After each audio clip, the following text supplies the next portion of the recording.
नमस्कार, मैं अंजलि मिश्रा और स्वागत है आपका हमारे चैनल में। आपको बता दें कि इस वक्त एक और ऐसी खबर निकलकर सामने आ रही है जो उद्धव ठाकरे के लिए किसी बड़े झटके से कम नहीं है। जब से नई सरकार का गठन हुआ है और एकनाथ शिंदे मुख्यमंत्री बने हैं, तब से एक के बाद एक राजनीतिक झटके उद्धव ठाकरे को लगते नजर आ रहे हैं।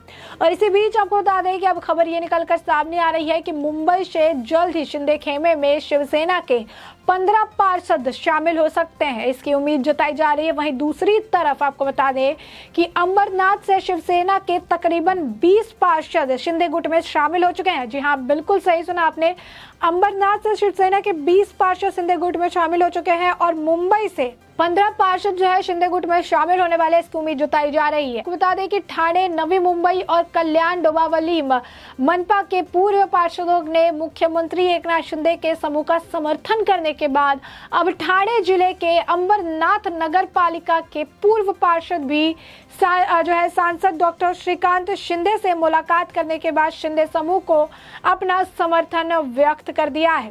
ऐसे में अंबरनाथ नगर पालिका में शिवसेना के 25 पार्षद थे, जिनमें से 20 पार्षदों ने शिंदे समूह का समर्थन किया है। 2 हफ्ते पहले राज्य में शिवसेना में अभूतपूर्व बगावत में अंबरनाथ विधानसभा क्षेत्र के विधायक डॉक्टर बालाजी किनीकर ने एकनाथ शिंदे का समर्थन किया था। शिंदे के साथ किनीकर भी गुवाहाटी में मौजूद थे। इस भूमिका के बाद अंबरनाथ शहर में उनके खिलाफ आंदोलन भी किया गया। एकनाथ शिंदे के मुख्यमंत्री पद की शपथ लेने के बाद जिले के विभिन्न नगर निगमों के पार्षदों ने मुख्यमंत्री एकनाथ शिंदे से मुलाकात की और मुलाकात कर उनके प्रति अपना समर्थन जताया। शुरुआत में ठाणे मनपा के शिवसेना पार्षद और बाद में नवी मुंबई से कल्याण डोंबिवली मनपा से ने मुख्यमंत्री एकनाथ शिंदे से मुलाकात की और उन्हें अपना समर्थन व्यक्त कर दिया। अब अंबरनाथ नगर पालिका के तकरीबन 20 पार्षद ने भी शिंदे समूह को अपना समर्थन देने की घोषणा कर दी है। स्थानीय विधायक डॉक्टर बालाजी किनीकर ने नेतृत्व में इन पार्षदों ने सांसद डॉक्टर उन्होंने श्रीकांत शिंदे से मुलाकात की और अपना समर्थन व्यक्त कर दिया है कि अब वो एकनाथ शिंदे को समर्थन देने वाले हैं। वहीं दूसरी तरफ महाराष्ट्र को भी अरुणाचल प्रदेश जैसा ही परिणाम मिलने की संभावना उद्धव ठाकरे जता रहे हैं।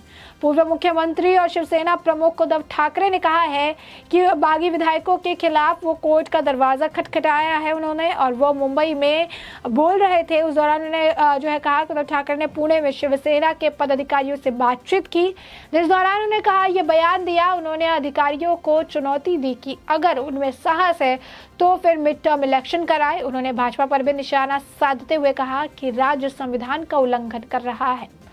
उन्होंने कहा कि शिवसेना के पदाधिकारियों से बात करते हुए कहा कि मेरे पास आपको देने के लिए कुछ नहीं है, लेकिन आप मेरे साथ हैं, मैं फिर से खड़ा हो जाऊंगा। शिवसेना में बगावत के बाद उद्धव ठाकरे ने शिवसेना सांसदों और पदाधिकारियों की बैठक की। इस दौरान उन्होंने पुणे में पदाधिकारियों को काफी ज्यादा प्रोत्साहित किया। उन्होंने कहा कि अब मेरे पास तुम्हें देने के लिए कुछ नहीं है, लेकिन मुझे आपकी ताकत चाहिए। फिलहाल आपको बिना टिकट यात्रा करनी होगी, लड़ना है तो साथ रहो। उद्धव ठाकरे ने दोहराया कि बीजेपी की योजना शिवसेना को खत्म करने की है। उन्होंने शिवसेना से बगावत कर बीजेपी के साथ जाने वाले विधायकों की भी आलोचना की। उन्होंने भाजपा को चुनौती दी कि अगर हिम्मत है तो मिड टर्म इलेक्शन करवाए। उन्होंने राज्य के मौजूदा हालात और इससे कैसे निपटा जाए इसकी जानकारी दी। उन्होंने कहा कि एक और बागी विधायकों ने निलंबन का मामला न्यायालय में विचाराधीन है, तो दूसरी ओर बहुमत परीक्षण और विश्वास मत पेश किया जा चुका है। ठाकरे ने यह भी कहा कि शिवसेना अब बागी विधायकों के खिलाफ अदालत का दरवाजा खटखटा चुकी है और अरुणाचल प्रदेश जैसा फैसला आने की संभावना उनको लगती है।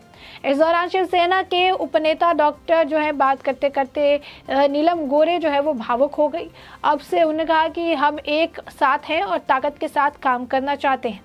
तो ऐसे में आप सोचोगे कि आखिर अरुणाचल प्रदेश का एग्जाम्पल क्यों दिया जा रहा है, अरुणाचल प्रदेश में वास्तव में आखिर क्या हुआ था। बता दें कि 2014 में कैबिनेट फेरबदल के दौरान मुख्यमंत्री नबाम तुकी ने परिवार कल्याण मंत्री कलिखो पुल को कैबिनेट से हटा दिया।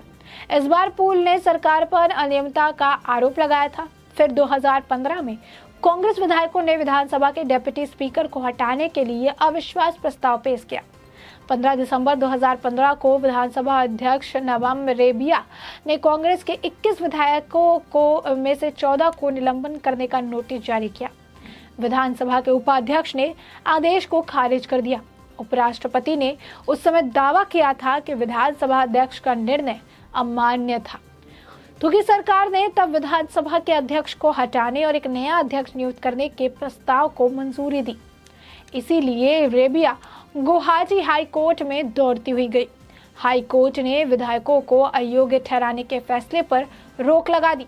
इसके बाद मामला सुप्रीम कोर्ट की बेंच के पास गया। कोर्ट ने कहा कि राज्यपाल बीजेपी विधायक और 2 निर्दलीय विधायकों के प्रस्ताव पर कन्वेक्शन का आदेश नहीं दे सकते। राज्यपाल को विधानसभा अध्यक्ष की शक्ति से वंचित नहीं कर सकते। सुप्रीम कोर्ट ने भी इस मामले को स्पष्ट किया। कोर्ट ने गुवाहाटी कोर्ट के फैसले पर भी संतोष जताया। कोर्ट ने कहा कि स्पीकर का 14 विधायकों को निलंबित करने का फैसला जायज है। उसने नई सरकार के गठन का मार्ग भी प्रशस्त कर दिया। तो सुप्रीम कोर्ट के फैसले से फायदा हुआ और इसी को देखते हुए उद्धव ठाकरे जो है इस उम्मीद में है कि सुप्रीम कोर्ट से उनके मामले में भी कुछ इस तरह का ही फैसला आएगा और जितने जो विधायक है जिनका निलंबन के लिए, जिनका डिस्क्वालिफिकेशन के लिए उन्होंने याचिका डाली है, उस पर सुनवाई होगी और उन्हें डिस्क्वालीफाइड कर दिया जाएगा। बता दें सुनवाई 11 को ही होनी थी। इमीडिएट सुनवाई करने के लिए कोर्ट में कपिल सिब्बल जो है शिवसेना की तरफ से खड़े हुए, लेकिन कोर्ट ने इमीडिएट सुनवाई से मना कर दिया।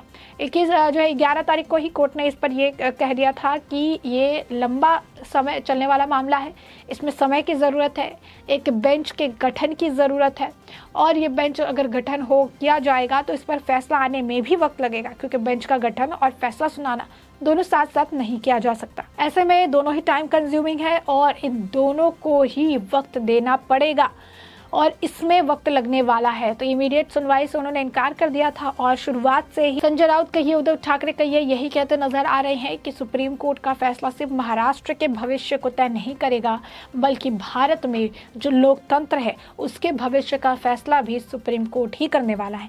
तो साफ तौर पर सुप्रीम कोर्ट से काफ़ी ज़्यादा उम्मीद है शिवसेना को, उद्धव ठाकरे को, संजय राउत को। लेकिन क्या इन उम्मीदों पर सुप्रीम कोर्ट जो है खड़ा उतर पाएगी? क्या सुप्रीम कोर्ट उद्धव ठाकरे के अनुसार फैसला दे पाएगी या नहीं, ये तो आने वाले वक्त के साथ ही साफ हो पाएगा। लेकिन फिलहाल के लिए ये बात तो स्पष्ट हो चुकी है कि जब तक फैसला होगा तब तक शिवसेना में शायद जो है 2 या 3 लोग ही बच गए होंगे, जिसमें आदित्य ठाकरे, उद्धव ठाकरे और संजय राउत का नाम शामिल है। क्योंकि जिस तरीके से पहले विधायक, फिर राज्य के मंत्री और अब पार्षदों के छोड़ के जाने का सिलसिला देखने के लिए मिल रहा है, उससे यह बात तो पूरी तरीके से साफ हो जा रही है कि उद्धव ठाकरे के खेमे में आने वाले वक्त में किसी का बचा रहना ही अपने आप में एक बहुत ही बड़ी बात होगी। तो साफ तौर पर आप देख सकते हैं कि लगातार जो है इस मामले पर मंथन जारी है। अब जहां पर ये खबरें आ रही है कि 15 जो है मुंबई से पार्षद वो एकनाथ शिंदे के खेमे में शामिल हो सकते हैं, तो वहीं आपको बता दें कि अमरनाथ से शिवसेना के 20 पार्षद ऑलरेडी जो है वो एकनाथ शिंदे के गुट में शामिल हो चुके हैं। तकरीबन 25 पार्षद है वहाँ के, जिनमें से 20 ने अब एकनाथ शिंदे की तरफ रुख किया है, एकनाथ शिंदे गुट में वो शामिल हो चुके हैं। तो ये आप देख सकते हैं बड़ी जो है अपडेट है। तो एक तरफ है कि एक तरफ उद्धव ठाकरे को लगातार झटके लग रहे हैं, तो दूसरी तरफ उद्धव ठाकरे अपनी जो सेना है, अपने जो लोग हैं उन्हें बचाने की पूरी कोशिश में जुटी हुई है। ऐसे में उद्धव ठाकरे जो है लगातार जो बचे कुचे लोग हैं, जो बचे कुचे पार्षद है, पदाधिकारी हैं, उनसे बात कर रहे हैं और यही कह रहे हैं कि उनके पास देने के लिए कुछ भी नहीं है। अगर लड़ना है तो साथ रहना होगा, बिना टिकट की सवारी करनी होगी ताकि आगे की लड़ाई लड़ी जा सके। तो साफ तौर पर उद्धव ठाकरे को एक के बाद एक बड़ा झटका, नवी मुंबई, डोंबिवली और इसके बाद आपको बता दें कि ठाणे, और अब नंबर जो है एक और बढ़ चुका है और अब अमरनाथ से भी कई सारे पार्षदों ने एकनाथ शिंदे को ज्वाइन कर लिया है। 15 जो है मुंबई से भी ज्वाइन करने वाले हैं और दूसरी तरफ उद्धव ठाकरे अपनी तरफ से पूरी प्रयास कर रहे हैं कि जो बची कुची लोग हैं, जो बची कुची शिवसेना है, उसे बचा कर रखा जा सके। ऐसे में हमने आपको ये पूरा मामला बड़े विस्तार से बता दिया है कि ये पूरा मसला क्या है और अब इस पूरे मामले पर आपकी भी जो प्रतिक्रिया हो हमें कमेंट सेक्शन में कमेंट करके ज़रूर साझा करें।